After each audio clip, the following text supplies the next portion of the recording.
Hello everyone, welcome back to our channel. आज मैं फिर लेके आई हूँ एक इम्पॉर्टेंट मॉक टेस्ट जो रहेगा आपका होम साइंस सब्जेक्ट का।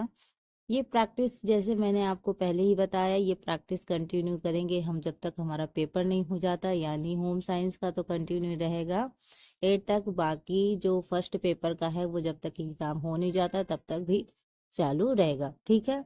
तो इससे पहले एक इम्पॉर्टेंट इन्फॉर्मेशन है आप लोग के लिए। जिन लोगों का 3 तारीख को पेपर है उनका एडमिट कार्ड आ गया है, वो आप एडमिट कार्ड निकाल लीजिएगा।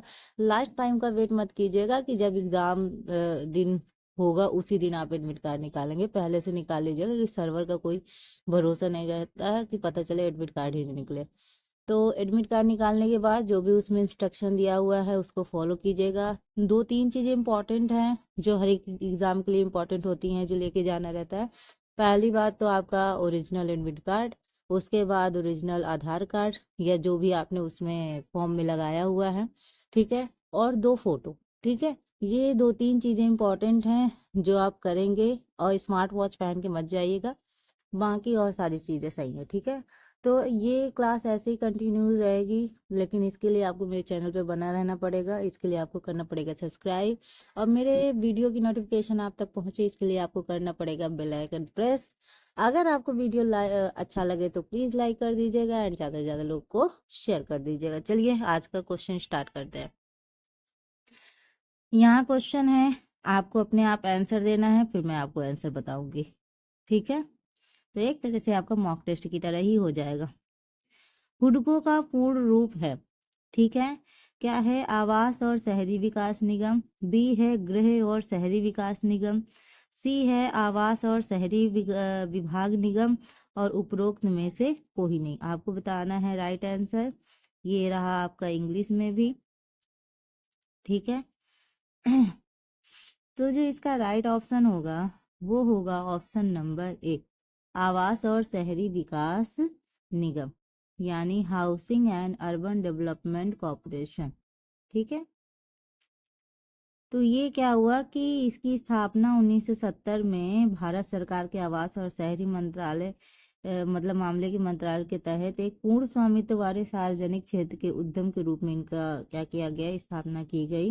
और जिसका मुख्य एम था वो देश भर में आवास और शहरी बुनियादी ढांचा परियोजना के वित्त पोषण और प्रचार को क्या बनाना है, आसान बनाना है, सुविधाजनक बनाना है, ठीक है। नेक्स्ट क्वेश्चन है, मनोवैज्ञानिक विकास का सही क्रम क्या है, यानी आपको सीक्वेंस लगाने हैं, ठीक है। विक्रिय, अव्यक्त, फैलिक, मौखिक और जेनिटल, ठीक है। यहाँ इंग्लिश में भी है। जब आप आंसर कीजिए ना तो एक बार इसको क्या कहते हैं, पॉज कर दीजिए, उसके बाद क्वेश्चन देखिए, फिर आंसर देके फिर आप स्टार्ट कर दीजिएगा, ठीक है। चलिए, तो जो इसका राइट आंसर है वो ऑप्शन नंबर है आपका डी, ठीक है। यानी पहले क्या आएगा, पहले आएगा आपका मौखिक, ठीक है। उसके बाद आपका आएगा विक्रिय, उसके बाद आएगा फैलिक, फिर अव्यक्त एंड लास्ट में जेनिटल, ठीक है। इस हिसाब से होगा option number D, option number D right है, ठीक है। ये जो मौखिक अवस्था होती है ये जन्म से लेकर लगभग 18 महीने तक होती है, ठीक है। इसको थोड़ा मैं और जूम कर देती हूँ। तो आनंद का प्राथमिक ध्यान चूसने, काटने और चबाने जैसी गतिविधियों के माध्यम से मुंह पर होता है, ठीक है। नेक्स्ट है विक्रिय अवस्था। यह अवस्था लगभग 18 महीने से 3 वर्ष की आयु में होती है। आनंद का ध्यान गुदा पर केंद्रित हो जाता है और बच्चे को मल त्याग को नियंत्रित करने से आनंद मिलता है, ठीक है। नेक्स्ट होता है फॉलिक अवस्था। यह अवस्था लगभग 3 से 6 वर्ष की जो उम्र हो जाती है तब होता है। तो आनंद का ध्यान जननांगों पर होता है। बच्चों में विपरीत लिंग वाले माता पिता के प्रति आकर्षण की भावना विकसित होने लगती है, जैसे लड़कों के ओडिपस कॉम्प्लेक्स, लड़कियों के लिए इलेक्ट्रा कॉम्प्लेक्स। लड़कों के लिए जो ओडिपस कॉम्प्लेक्स होता है इसमें जो लड़कों का झुकाव होता है वो माता की तरफ ज़्यादा होता है, और जो लड़कियां होती हैं उनका झुकाव पिता की तरफ ज्यादा होता है, मतलब ठीक है, स्नेह है, ठीक है। नेक्स्ट है अव्यक्त अवस्था। यह अवस्था लगभग 6 वर्ष की आयु से लेकर यौनावस्था तक होती है, ठीक है। यौन भावनाएं निष्क्रिय होती है और बच्चा सामाजिक और बौद्धिक कौशल विकसित करने पर ज्यादा ध्यान केंद्रित करता है। और जो लास्ट है जेनिटल अवस्था, इस अवस्था में यौवन से शुरू होता है और वयस्कता तक चलता रहता है। आनंद का ध्यान जननांगों पर लौट आता है और व्यक्ति यौन संबंधों की तलाश करने लगता है। ये लास्ट स्टेप होता है, ठीक है। ग्रिपाइन संचार के क्या लाभ हैं, ठीक है। तो ग्रिपाइन संचार के लाभ बताना है। अफवाहें फैलाता है, यह तेजी से जानकारी पहुंचाता है, असंगति उत्पन्न करता है, संगठन की नैतिकता को जानता है। एक बार आप इसको इंग्लिश में भी देख लीजिए।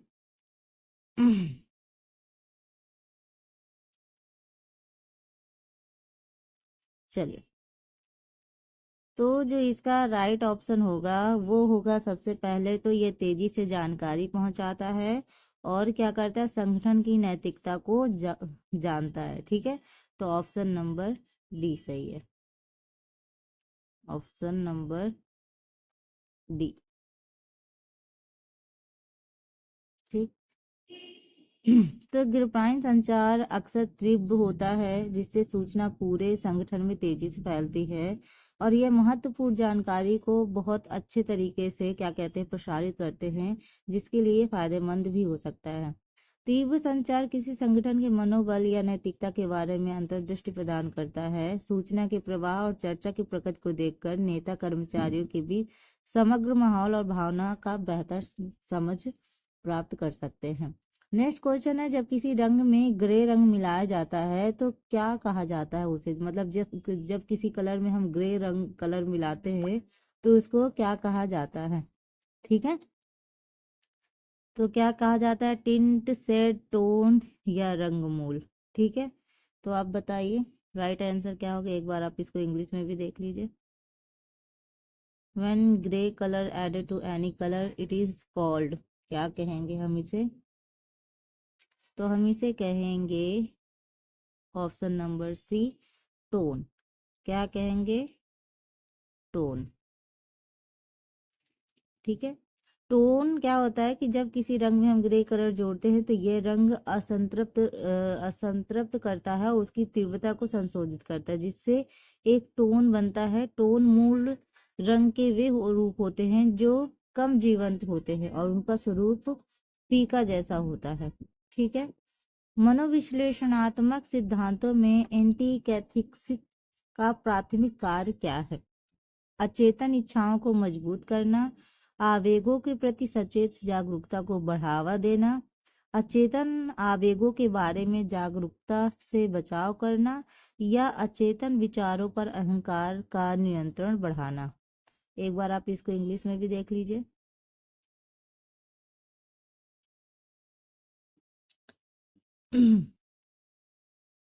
चलिए, तो जो इसका राइट आंसर है वो ऑप्शन नंबर सी है, अचेतन आवेगों के बारे में जागरूकता से बचाव करना, ठीक है।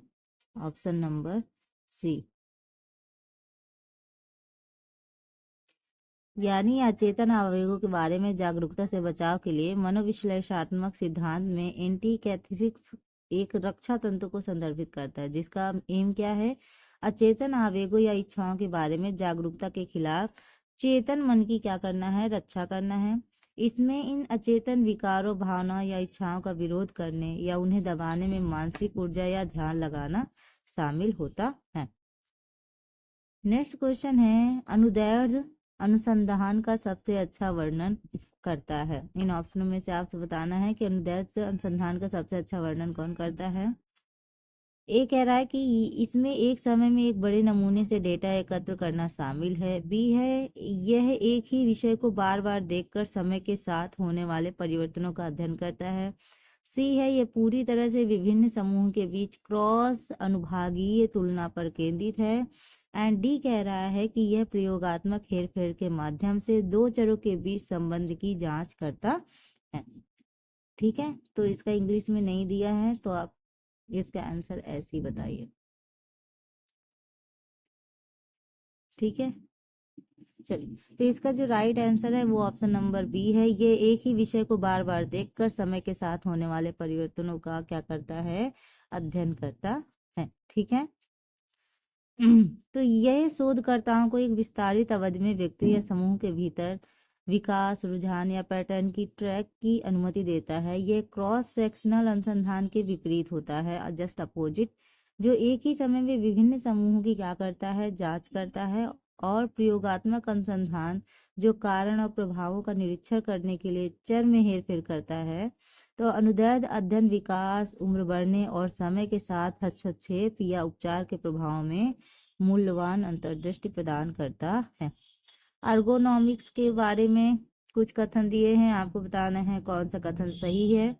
तो अर्गोनॉमिक्स से जो क्वेश्चन आया क्या है, अर्गोनॉमिक्स केवल कार्य वातावरण के भौतिक पहलुओं पर ध्यान केंद्रित करता है।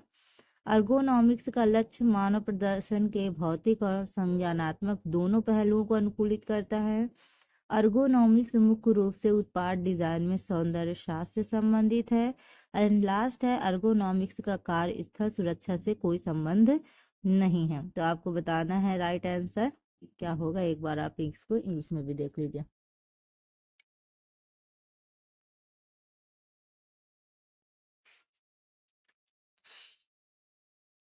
देख लिया आपने। चल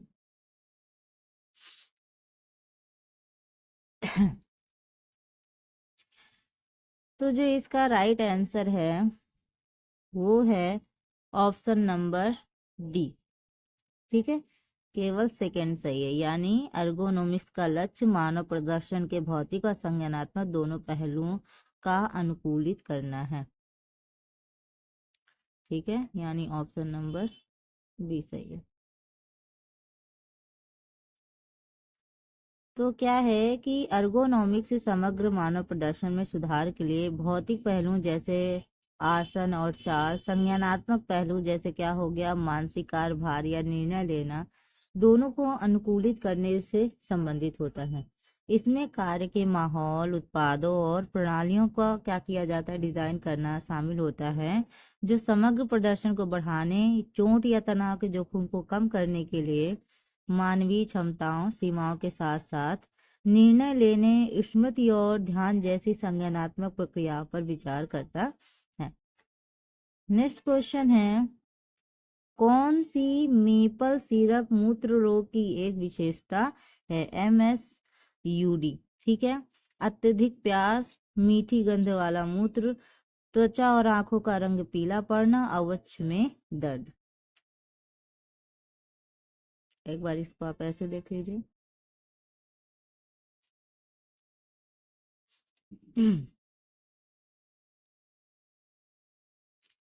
तो जो इसका राइट आंसर है वो है ऑप्शन नंबर डी।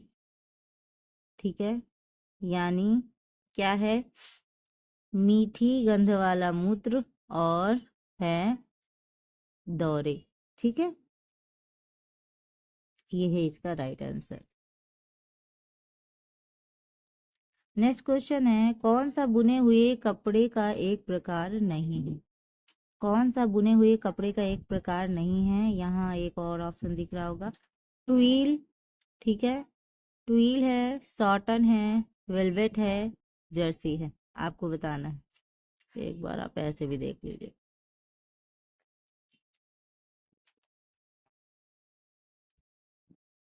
तो इसका जो राइट आंसर है वो ऑप्शन नंबर डी है, जर्सी। क्या है, जर्सी।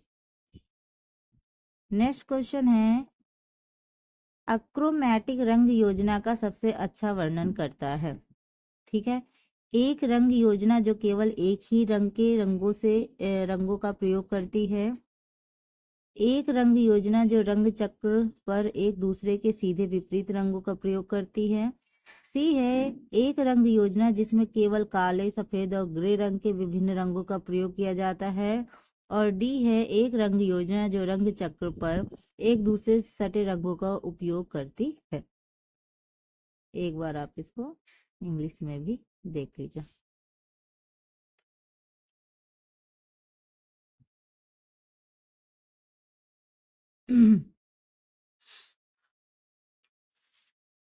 चलिए, तो जो इसका राइट आंसर होगा वो होगा ऑप्शन नंबर सी, एक रंग योजना जिसमें काले, सफेद और ग्रे रंग के विभिन्न रंगों का उपयोग किया जाता है। ठीक है, यानी a colour scheme that use only black, white and every sides of grey, varying side of grey. Case study करने में पहला चरण क्या है? जब आप केस स्टडी करते हो उसका जो प्रथम चरण है वो पूछा जा रहा है। डेटा विश्लेषण, अनुसंधान समस्या की पहचान करना, केस स्टडी रिपोर्ट लिखना या अनुसंधान तैयार करना। केस स्टडी का फर्स्ट स्टेप आपसे पूछा जा रहा है। ठीक है, चल, तो यहाँ सबसे पहले हम क्या करते हैं, अनुसंधान समस्या की पहचान करते हैं, यानी आइडेंटिफाई करते हैं। तो आइडेंटिफाई से आप रिलेट कर सकते हैं, जब भी सीक्वेंस लगाने के लिए आएगा तो वो स्टेप पहला रहेगा। नेक्स्ट क्वेश्चन है, मास मीडिया उत्पादन प्रक्रिया को व्यवस्थित करना है। ठीक है, नियोजन, हस्तांतरण, सामग्री की तैयारी, उत्पादन, प्रतिपुष्टि विश्लेषण। ठीक है, तो इसको आपको क्रम लगाना है। एक बार आप इसको यहाँ पे देख लीजिए, मास मीडिया प्रोडक्शन प्रोसेस। चलिए, तो जो इसका राइट आंसर होगा वो होगा ऑप्शन नंबर ए। ठीक है, ऑप्शन नंबर ए इसका राइट ऑप्शन है, यानी पहले आएगा नियोजन यानी प्लानिंग। ठीक है, उसके बाद आएगा सामग्री की क्या करना है, तैयारी। उसके बाद आएगा उत्पादन, देन आएगा आपका हस्तांतरण, और लास्ट में प्रतिपुष्टि विश्लेषण। ठीक है, ये लास्ट में होगा, तो इस हिसाब से होगा ऑप्शन नंबर ए सही है। ठीक है,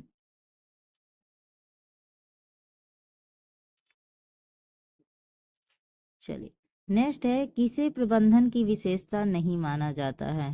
ये कुछ ऑप्शन है, आपको बताना है प्रबंधन की विशेषता कौन सा नहीं है। प्रबंधन एक घटना है। ठीक है, प्रबंधन एक कला है, प्रबंधन एक सामाजिक प्रक्रिया है, और लास्ट है यह समूह गतिविधि है। ठीक है,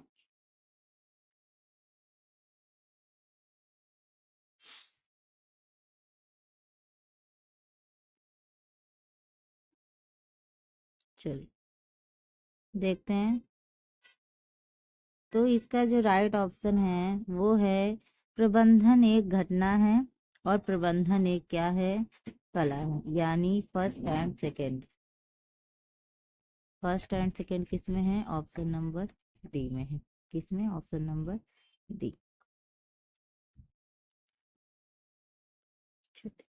नेक्स्ट है थकान है। ठीक है, थकान है एक नैदानिक संकेत, लक्षण कोई चिन्ह नहीं, भूख लगना, एंड लास्ट है थकान महसूस होना। थकान सबको होती है, काम कर कर के थकान होती है, कभी कभी सोच सोच कर बहुत ज़्यादा सोच लीजिए तो भी मानसिक रूप से हम थक जाते हैं। ठीक है, तो जो इसका राइट ऑप्शन होगा वो होगा ऑप्शन नंबर डी। ठीक है,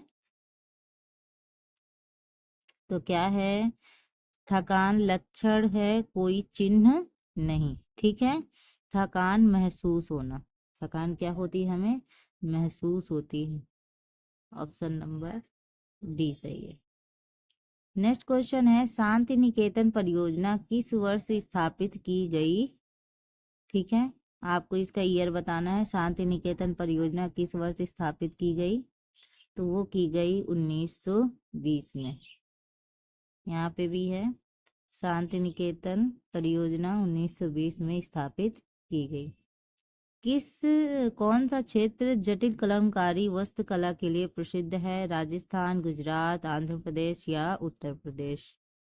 कलमकारी के लिए कौन प्रसिद्ध है? राजस्थान, गुजरात, आंध्र प्रदेश या उत्तर प्रदेश? तो जो इसका राइट ऑप्शन है वो option number C, Andhra Pradesh. Next है, कौन सा एक आवश्यक वसा अम्ल है? Linoleic acid, folic acid, palmitic acid या स्टीरिक अम्ल? ठीक है,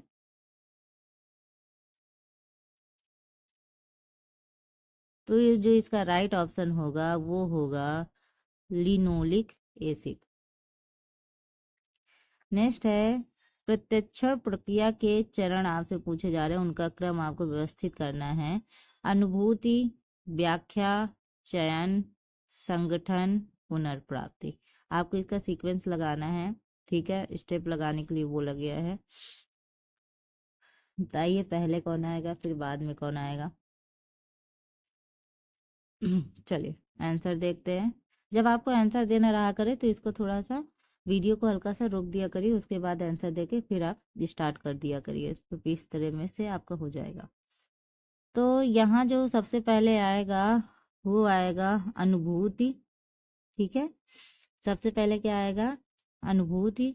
उसके बाद आएगा चयन, ठीक है, फिर संगठन, उसके बाद होगा व्याख्या, एंड लास्ट में क्या होगा? पुनः प्राप्ति। ठीक है, तो इस हिसाब से होगा ऑप्शन नंबर ए। क्या होगा? ऑप्शन नंबर ए सही है।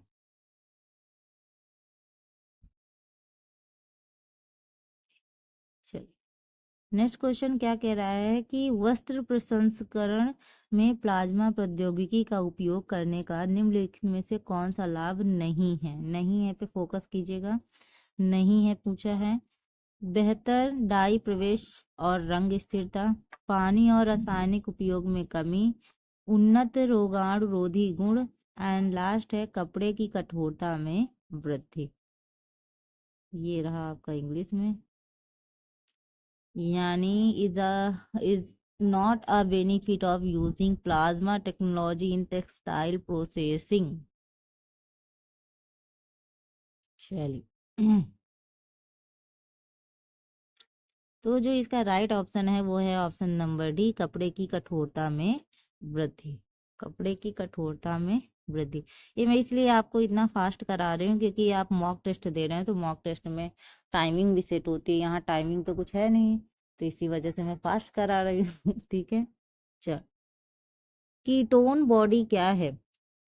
कीटोन बॉडी क्या है? ऑप्शन है acetone, aceto acetate, beta hydroxy butyrate, ठीक है, renin, angiotensin, acetone acetate, and third है acetone aceto acetate, eicosapentaenoic acid. ठीक है, तो आपको बताना है इसका राइट आंसर।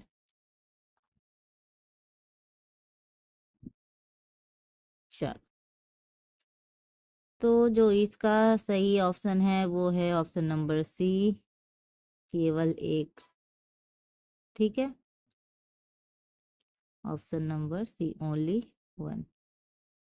नेक्स्ट है हर्ट्जबर्ग सिद्धांत के कारक क्या हैं? हर्ट्जबर्ग सिद्धांत के कारक क्या हैं? व्यवहार है, अभिप्रेरणा है, समझौता है या स्वच्छता है? आपको बताना है कौन कौन सा हर्ट्जबर्ग के फैक्टर हैं। हर्ट्जबर्ग थ्योरी के फैक्टर क्या हैं? बिहेवियर, मोटिवेशन, एग्रीमेंट, है जी।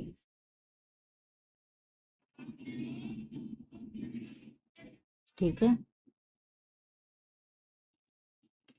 तो इसका क्या है? मोटिवेशन भी है, ठीक है, और हाइजीन भी है। मोटिवेशन और हाइजीन, ऑप्शन नंबर डी। ठीक है, ऑप्शन नंबर डी यानी स्वच्छता और अभिप्रेरणा।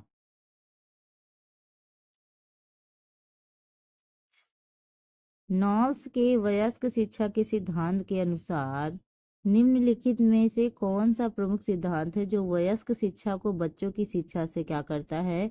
अलग करता है। ठीक है, बाहरी अभिप्रेरणा पर निर्भरता निर्भरता, बी है शिक्षक निर्देशित निर्देश पर जोर, सी है स्वनिर्देश और अधिगम की तत्परता, और डी है सूचना के प्रति निष्क्रिय ग्रहणशीलता। एक बार आप इसको इंग्लिश में भी देखें।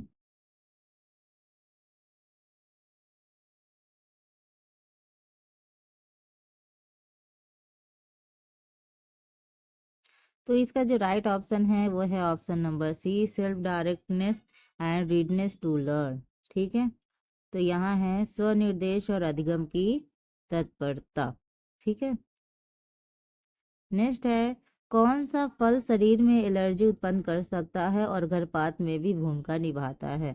केला, अमरूद, चीकू या पपीता? यहाँ पे भी देख लीजिए, तो वो है आपका पपाया यानी पपीता। ठीक है, पपीता है जो एलर्जी उत्पन्न कर सकता है और गर्भपात में भी ये भूमिका, मतलब जब आप गर्भवती स्त्री होती है तो वो पपीते का सेवन नहीं करती हैं। नेक्स्ट है प्रबंधन प्रक्रिया को व्यवस्थित कीजिए। मैनेजमेंट प्रोसेस आपसे पूछा जा रहा है। नियोजन, नियंत्रण, आयोजन, नेतृत्व या मूल्यांकन, कैसा कैसा सही क्रम लगाइएगा आप। यह planning, controlling, organising, reading, evolution.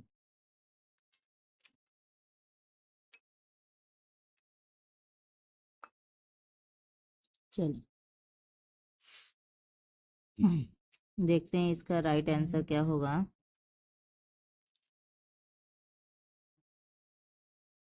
ठीक, चलिए, तो प्रबंधन का जो हमको प्रोसेस लगाना है तो सबसे पहले तो पता ही होना चाहिए, प्लानिंग होगी यानी नियोजन होगा।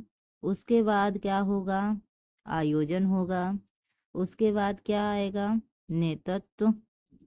फिर नियंत्रण यानी कंट्रोलिंग होगा एंड लास्ट में उसका मूल्यांकन। ठीक है, तो ऑप्शन नंबर ए सही है। Option number A.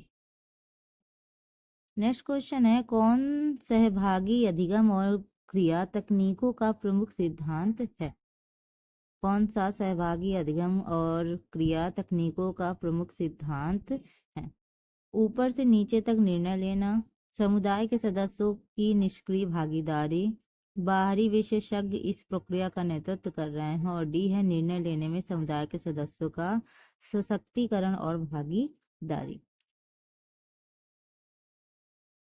ये रहा।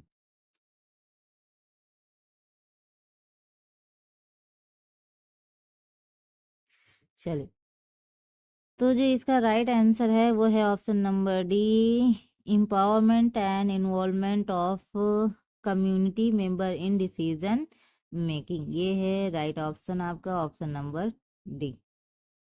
निर्णय लेने में समुदाय के सदस्यों का सशक्तिकरण और भागीदारी।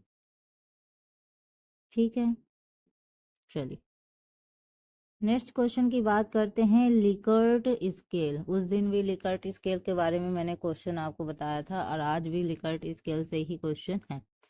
तो लिकर्ट स्केल के बारे में आप अच्छे से पढ़ लीजिएगा। यह एक गुणात्मक पैमाना है लेकिन इसे मात्रात्मक रूप में परिवर्तित किया जा सकता है। यह एक मात्रात्मक पैमाना है यानी क्वांटिटी, ठीक है, के लिए, लेकिन इसे गुणात्मक यानी क्वालिटेटिव रूप में भी परिवर्तित किया जा सकता है। यह केवल विषम सूचक पैमाना है, यह सम सूचक पैमाना है। ठीक है, एक बार आप इसको यहाँ इंग्लिश में भी देख लीजिए।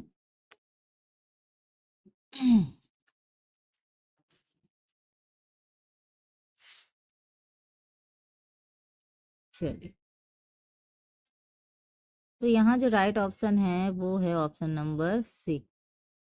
ठीक है, तो यहाँ क्या है, ये एक गुणात्मक पैमाना है लेकिन इसे मात्रात्मक रूप में परिवर्तित किया जा सकता है।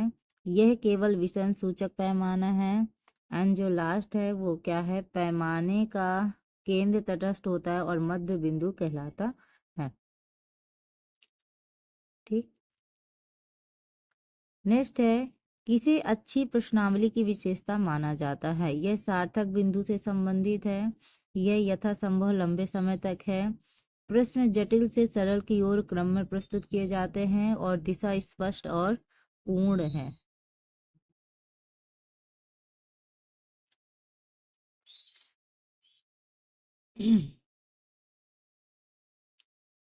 चलिए, तो जो इसका राइट आंसर होगा वो होगा ऑप्शन नंबर डी।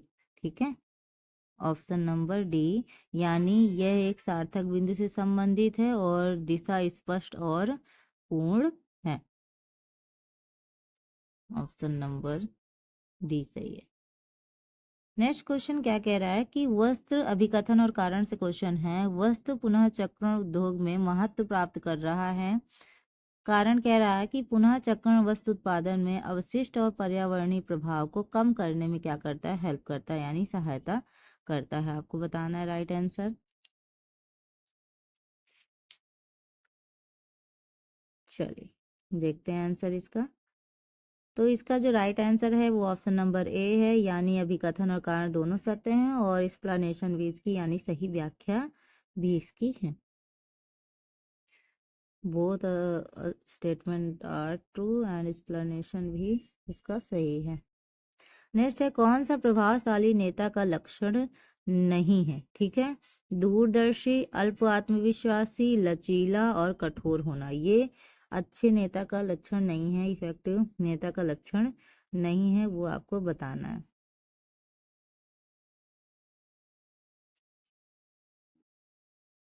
चलिए देखते हैं आंसर। तो आंसर है आंसर नंबर डी। ठीक है, तो यहाँ पे क्या होगा कि वो अल्पविश्वासी है, ये लक्षण नहीं है। कठोर होना भी उसका लक्षण नहीं है। लचीला और दूरदर्शी होना चाहिए। बाल शोषण के सामान्य प्रकार क्या हैं? कामुक, भावनात्मक या मनोवैज्ञानिक, भौतिक या पर्यवेक्षण। ये आपको बताना है। टाइप्स और चाइल्ड अब्यूज।